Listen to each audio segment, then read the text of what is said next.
Hey guys, this is Sentai Seiya doing a proper video review for Lyra Orphee. I just want to say my apologies to anybody who thought that the last video I did was going to be a full review of the figure. It was actually meant to complement the written work that I had done on the main CollectionDX site, which is why it was clips of the show and more character driven than an actual review. So Lyra Orphee comes in the signature Saint Cloth Myth box, which is book style. You can open it up and take a look at the contents of the figure. On the right side you have the object mode with some of the armor, and then on the left side you also have the figure with the rest of the armor. As you can see, this box is empty because I had already put the figure together. And this is the object mode for Lyra Orphee, which is a big lyre. It's pretty unique in the sense that we don't get inanimate objects as the object forms in the St. Cloth myth line too often. Normally it's mythological creatures or characters. And this is a size comparison of the figure with the object mode. The object mode is about 4 inches, a little over 4 inches tall, and the figure itself is about 6 inches.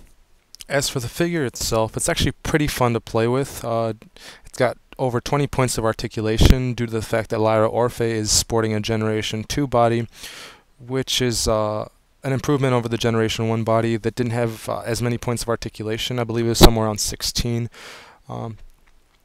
Very cool, very good step forward in the line. The one drawback that the Generation 2 bodies have over the later bodies, the Generation 3 bodies, is that you can see the screws on the back, which is something that Bandai fixed with the Generation 3 bodies.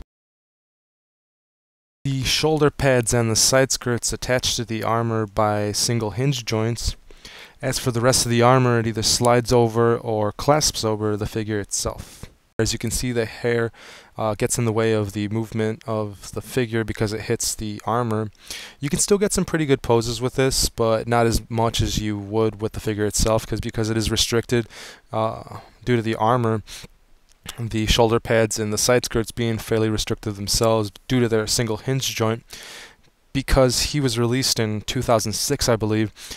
This is before Bandai started getting a little fancy with the shoulder pads and the side skirts.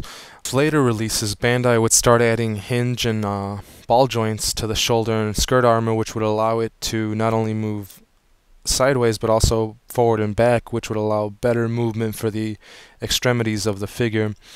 So as for my complaints for the figure, the one that I got had some paint bubbles on the chest armor and also on the shoulder pad, and this is the only figure that I've had like that, so I'm just going to consider this one to be a lemon. Also, the headpiece does not sit very well with the hair.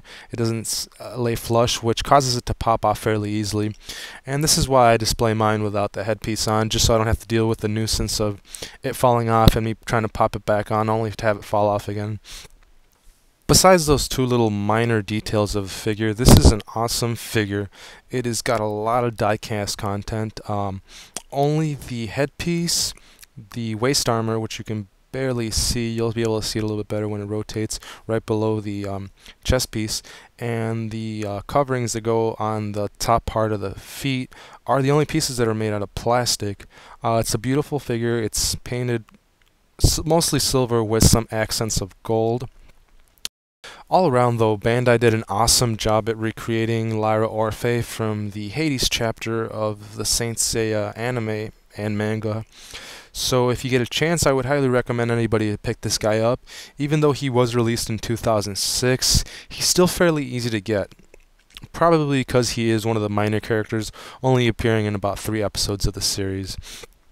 As for extras, you get 5 sets of hands with Lyra Orphee, a set of closed fists without the armor, you get a set of closed fists with the armor, a pair of hands for holding things, a pair of open hands, and then the hands for playing the lyre as well as the lyre. And that concludes my video review for Lyra Orphee from the Saint Cloth myth line.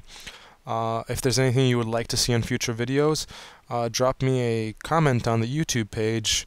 And if you hated this video, that's fine by me. I know the last video wasn't liked by everybody.